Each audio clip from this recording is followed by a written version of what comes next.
Hola, vamos a hacer un pequeño resumen de una de las sesiones que hemos tenido también en esta 2023. Se trata de la sesión en la que se ha repasado los nuevos tratamientos para el riesgo residual que puedan tener los pacientes diabéticos y que se ajusta a las alteraciones del metabolismo lipídico. Un segundín, voy a ver si comparto pantalla. Perfecto. Y así, bueno, pues aprovechamos las imágenes que han puesto los ponentes y nos ayudará a hacer un resumen. El hecho de que se vuelva a hablar o se empiece a hablar otra vez de riesgo residual, yo creo que es una buena noticia, porque todos sabemos y todos tenemos pacientes que a pesar de unos tratamientos bien realizados, a pesar de un gran control metabólico y de una optimización de todas las líneas de tratamiento, de todos los factores de riesgo vascular, siguen presentando eventos vasculares. Muchos de estos eventos vasculares son atribuidos a aquellas patologías o aquellas alteraciones que nosotros no podemos controlar, bien por falta de tratamientos o bien porque son inherentes a la propia evolución de la diabetes. Destacaban que se ha hablado del foco que se ha puesto en los lípidos, según también han ido apareciendo nuevos tratamientos, y es verdad que a raíz de las estatinas se puso un foco muy claro en reducir el LDL por la disponibilidad de tratamiento, y luego se habló mucho del mantenimiento del HDL como un marcador de cardioprotección. Y en los últimos tiempos, la presencia de nuevos tratamientos y de más conocimiento científico también ha destacado que pongamos un poquito el foco en ese colesterol remanente, en la elevación de triglicéridos y en la lipoproteína, que también ha generado algunas controversias. Y es ese colesterol no HDL el que tiene especial poder aterogénico, y es ese colesterol remanente que depende también de las cantidades de triglicéridos y la capacidad aterogénica, la que se ha puesto, por así decirlo, de moda o ha cogido un poco más de vigor y que ha ocupado algunos de los últimos papers. Comentaron varios trabajos, pero a mí me pareció especialmente interesante, que fue un trabajo en el que durante 5 años se hizo un seguimiento de pacientes con colesterol remanente elevado, que es ese colesterol que viene derivado de la resta, como sabéis, del colesterol total menos el HDL, y es un colesterol además especialmente aterogénico y proinflamatorio. Y sobre una población muy amplia, de más de 100.000 individuos, observaron cómo, estableciendo unos puntos de corte, la elevación de este colesterol remanente por encima de 1,5 se asociaba de una clara manera, de una manera muy clara, al infarto, a la enfermedad arterial periférica o al infarto cerebral. Y esto invitaba a señalarlo como un marcador de riesgo y a tenerlo en cuenta a la hora de posibles tratamientos. Y dentro de los posibles tratamientos y de las terapias que se comentaron, hablaba del benafibrato como un tratamiento que podía tener un resultado positivo, y destacaban el trabajo del Prominent que muchos conocéis, que se publicó el año pasado en New England, y en el que se disminuía de una manera clara ese colesterol remanente a pesar de que había una pequeña elevación de colesterol LDL.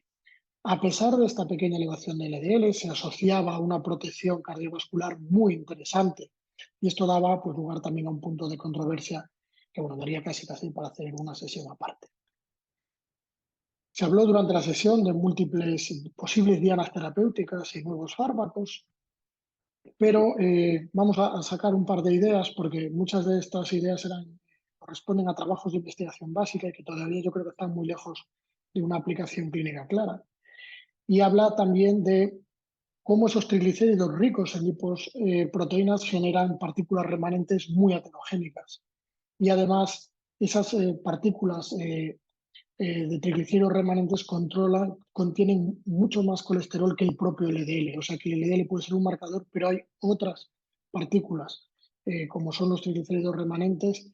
que además tienen mucha más capacidad aterogénica de la que tiene el LDL, y a lo mejor en este momento no le damos la importancia que tiene. Perdón. Y centrándonos también en nuestros pacientes diabéticos, esas partículas remanentes que se generan después de las ingestas, en los pacientes diabéticos, en los pacientes obesos, son mucho mayores que en los pacientes que son controles o son pacientes sanos, como podéis ver en esta gráfica. Y es llamativo que en nuestros pacientes diabéticos estas partículas sean mucho más y estén durante mucho más tiempo circulando, con lo cual el tiempo para contribuir a la aterogénesis es mayor. Una de estas posibles dianas terapéuticas es la ApoC3 y destacaba la importancia que tiene como puerta de regulación del metabolismo de los triglicéridos y cómo las variaciones de la ApoC3 se pueden asociar, esas variaciones, me refiero a las variaciones genéticas, cómo hay variaciones genéticas que se asocian a unas cifras mucho menores de triglicéridos remanentes y que serían pacientes los portadores con un riesgo cardiovascular muchísimo más bajo que aquellos pacientes que no las tienen. Y además, en los pacientes diabéticos existe unos niveles de ApoC3 muchísimo más elevados que los pacientes no diabéticos, con lo cual ayudaría a explicar parte de la imagen que veríamos antes, de cómo hay muchos más triglicéridos remanentes con poder aterogénico que no hay en sujetos pues, sanos o sujetos que no son obesos.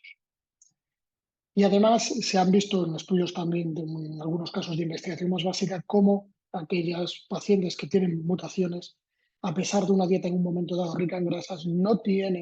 eh, no tienen esa elevación de partículas proaterogénicas que tienen otros pacientes. Y es por ello que el ApoC3 se asociaría en los pacientes con esas mutaciones a niveles mucho más bajos de triglicéridos y además a una cardioprotección importante.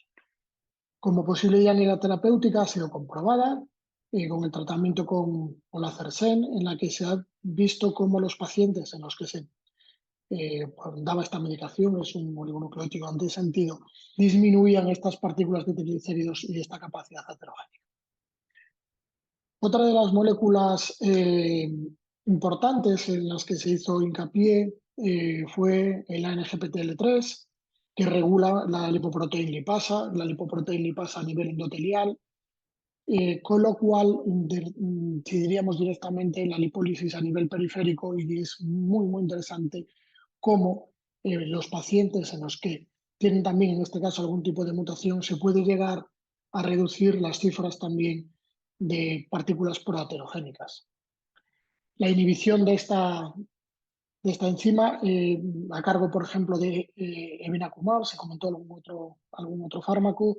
resulta en una bajada de LDL muy, muy importante, y lo cual invita también a pensar que pueda tener un posible papel eh,